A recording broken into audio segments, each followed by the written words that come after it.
when I'm doing these simulations with my students, I like to fire it up and then play four-handed cash with 100 big blinds because I think the majority of the situations that I want to focus on with you are in late position, and I think playing six-handed or nine-handed, you're not going to get as much action, especially in an hour of play. So I like Okay. to kind of concentrate that action and make sure that you're going post flop more often. Um, and that's basically what I do. So today I want to focus on two things. The first one is I want to help you identify what the game theory optimal play is, and we can do that by clicking this eval button over here, and it'll give us a live analysis of what Snowy thinks we should do based on the 12 billion simulations that it's run in the cloud. And then I'll also give my commentary. And then the second thing I want to do is help you identify how to exploit live players because live players aren't playing perfectly. Okay. And like obviously you're going to react differently as a result of that. So we're identifying two things: what's game theory optimal, and how can we adapt to exploit our opponents and win more money. Okay. So for all of this stuff, basically just tell me what you're going to do, and then do that first, and then I'll give you my commentary. So like queen deuce suited, I think we're just going to fold in the cutoff right now. Um, and then 9-5 off, I'm not going to defend out of the big blind. So hopefully we can get in about 200 hand histories or so in an hour, maybe more. Okay. 7-4 off, I think it's just a fold. And obviously king queen we're opening. Now when we're playing against Snowy, I think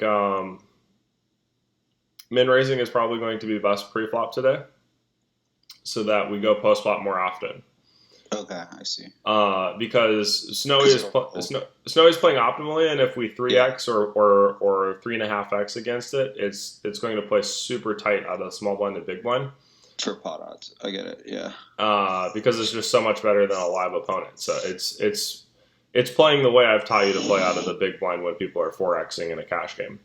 Okay. So I think like if you want to go post flop today, it's best to just min raise, Okay. and but keep that in mind. So our opening range is going to be a little bit wider, and Snowy's range is also his defense range is going to be a little bit wider out of the big.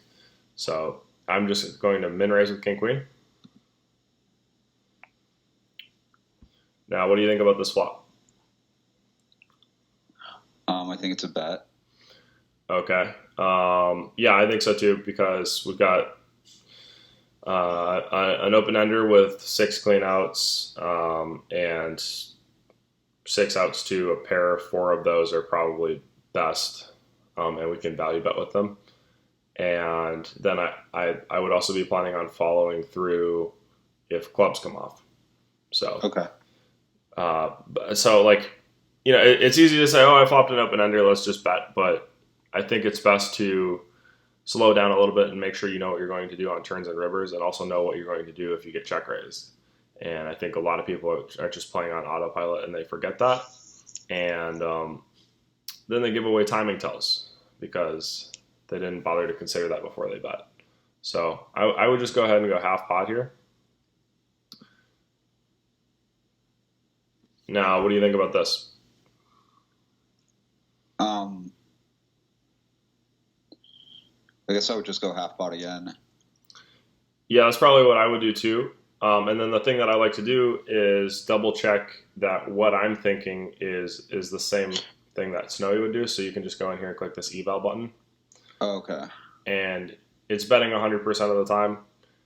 But it For a would, pot size bet. yeah, It's gonna. it would Okay. pot it. So let's see what the EV of betting half pot is. So it's you see it shows the EV right here. I'm not sure how much time you spent in Snowy.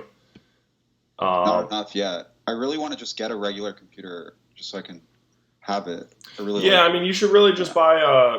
buy buy like a Surface Pro. So it's kind of dual purpose. You have that way. You Buy have. what? I would buy a Surface Pro with one of those Bluetooth keyboards. Oh, okay. Yeah. Yeah. So it's kind of like a Windows version of an iPad. Yep. Yeah. Except it's way, way more powerful, and it's dual purpose. So that way you would have a tablet, and you could also run Windows, and you could even use it at the table if you wanted to. And it can run all Oh of, yeah. it's basically running all the stuff that I'm running on my laptop now using Windows 10. And I know a lot of people that use it for ACR or Bovada. Yeah. You'll have to text me the name, but I know exactly what you're talking about. Here, I'll text it to you right now. Don't worry about it. Okay. Yeah, I think I'll go get one today. It's it's. If I didn't have this new MacBook, I would definitely go buy this. So anyway, what I like to do, like if Snowie's saying to do something that I typically wouldn't do, like pot the turn right here. Yeah. I like to check the EV of the bet. So Snowie's saying that on average you're going to net 3.64 big blinds by potting the turn here if your opponent is playing optimally. Yeah. But then I'll go and double check the half pot sizing, and you're netting 3.61 big blinds on average. So the EV is basically identical. And I don't think it's much of a mistake on my part or your part to think that betting half the pot on the turn is fine. So then when Snowie's telling you to pot the turn, you need to consider a couple things. Like, first of all, is the way it would construct its range different if it's potting it? If so, how? And the second thing is, psychologically, would potting the turn work better in a cash game than betting half the pot? And in this situation, I don't really think it would. I think you would probably accomplish the same thing by betting half the pot. Do you agree? I would think so. Yeah. So I'm just going to go ahead and bet half the pot here. You have to take everything that Snowie says with a grain of salt, and make sure that you factor in real opponents. So go ahead and throw out a half pot bet here. Now the river is the deuce of hearts. So what do you think about this river? I mean, I think I'm always just going to bet it. Yeah, I would probably bet here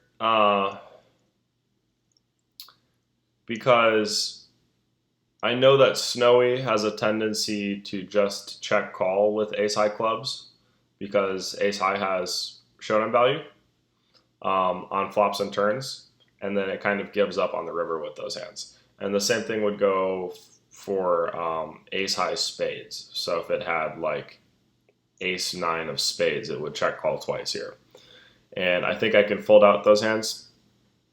The other thing to consider is the blocker effect. So king queen is blocking out king jack, queen jack, king 10, and queen 10 from Snowie's range, and it's making it much more likely that Snowie has either a draw that missed or a weaker hand like pocket nines. And as a result, I would choose to follow through with king queen more often than I would with other busted clubs and spades. And the other thing is that the king of hearts and the queen of diamonds unblock clubs and spades, so it makes it more likely that Snowie just missed a draw. And as a result, I would like to follow through with this hand. Obviously, it's not going to work 100% of the time. And then before we do this, again, I like to just double check the eval.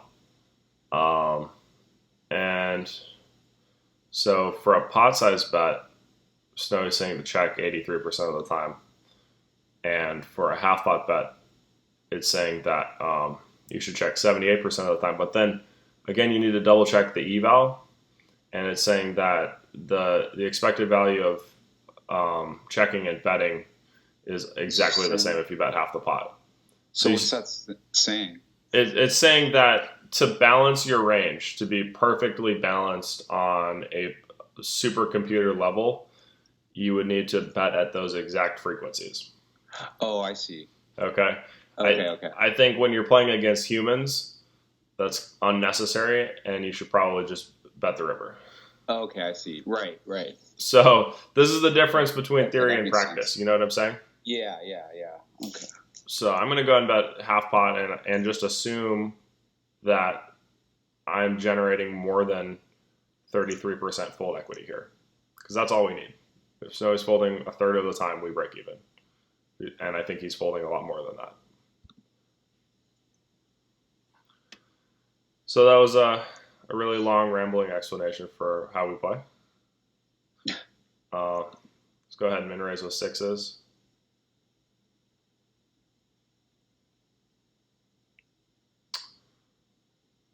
What do you do versus a min raise here with 8 deuce suited?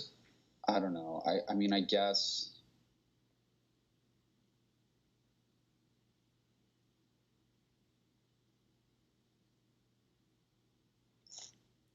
it's fold. Yeah, I see these guys on Run It Once say that you basically need to defend with all of the suited hands out of the big blind. Mm-hmm. Personally, I think they're over defending. And you just have to be so good post flop out of position to make this profitable, even when you're getting 3.5 to 1, you know? Mm-hmm. So I would typically fold, but I just like to double check. So, I mean, I guess the Run It Once guys are right. If you're playing perfectly post flop, you would net 2/100ths of a big blind, right? I don't think I'm good enough to play perfectly post flop with 8 deuce suited. So I would typically fold and just take the 0 EV. You know what I'm saying? Mm-hmm. So that's kind of my thoughts on that situation. And the other thing is, if you're playing live, obviously nobody's min raising, but you have to factor in the rake. And if both parties are losing $7 every time you go post flop, there's kind of some collateral damage involved, and you need to also factor that in. Now, what are you doing with King 4 here? I'd probably open it. I would too. Now, since I've studied this a lot, I know that Snowie uses like a crazy mixed strategy here. So it's limp calling a percentage of the time, and it's opening a percentage of the time. Oh, is it really? Yeah. So from the small. From the small. So. Okay. Oh, I see. You see what I'm saying? So it has some. Interesting. It uses some very, very interesting mixed strategies out of the small one, because you're getting such a sick price to continue. When you're getting 3 to 1 to continue out of the small, a lot of times you have incentive to limp a little bit. So if I was playing against a really good player, I would probably limp this hand a lot, especially if I was in a tournament with antes. If I'm playing against bad players, so like any stake 5-10 or less, I would just go ahead and 3x here, and assume that people aren't defending enough out of the big blind and that they're folding too much to see bets on the flop. So I think it's probably best to take that line and just give ourselves a little bit more experience firing with King 4. So now what do you think about this flop? I think it's a bet. Yeah, but before you bet, make sure that you ask yourself, what is Snowy going to continue with? So I think he's continuing with any pair, most ace high, spades, any gut shot, and backdoor hearts. So when he's continuing that wide, it's important to know what you're going to do if the turn is a spade. Typically, I would check on a spade and evaluate Snowy's bet size.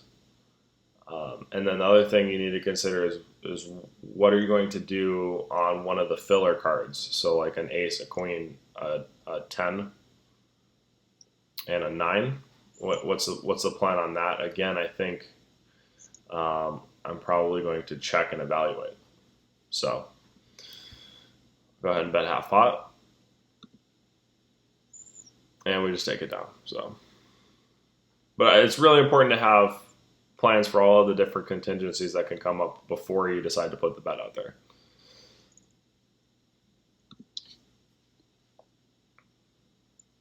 So what are you typically doing here? I mean, I'm obviously going to defend. I'll just call. That's what I would do as well. The important thing to note is that people are three betting out of the big blind with a much stronger range than they would three bet with out of the small blind. Yeah. So you have to factor that in.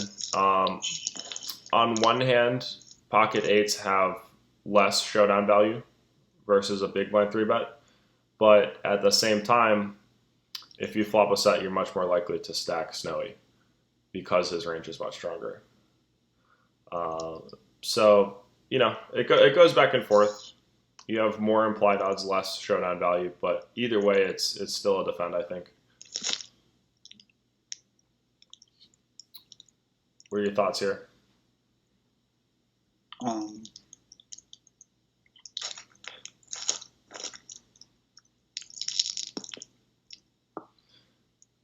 You have like a bag of chips that's so crinkly.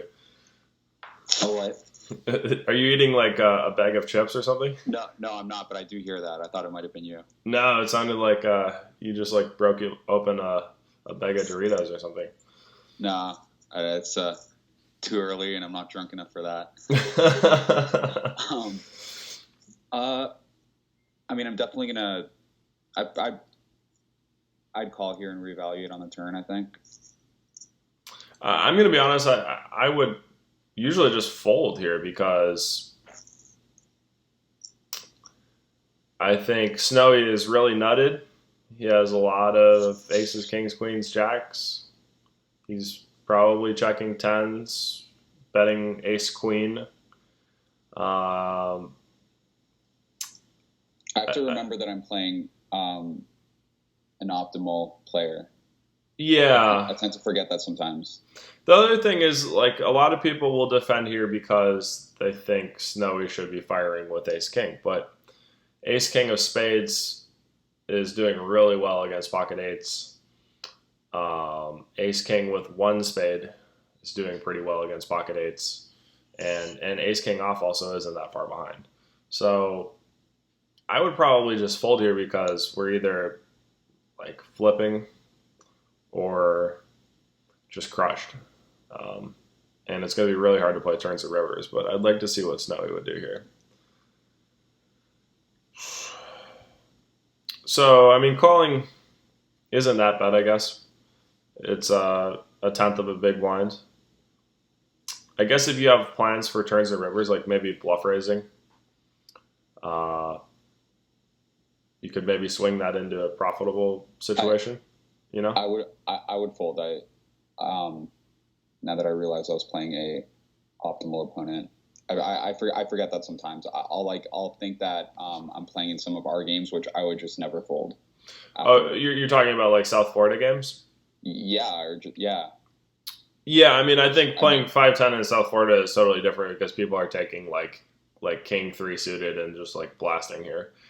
So you probably have. I'm just thinking like live, like four-handed. If I'm just calling a 3-bet, I mean, I'm always defending right there. So that's what I was thinking. Is I just get it mixed up. Yeah, that makes sense.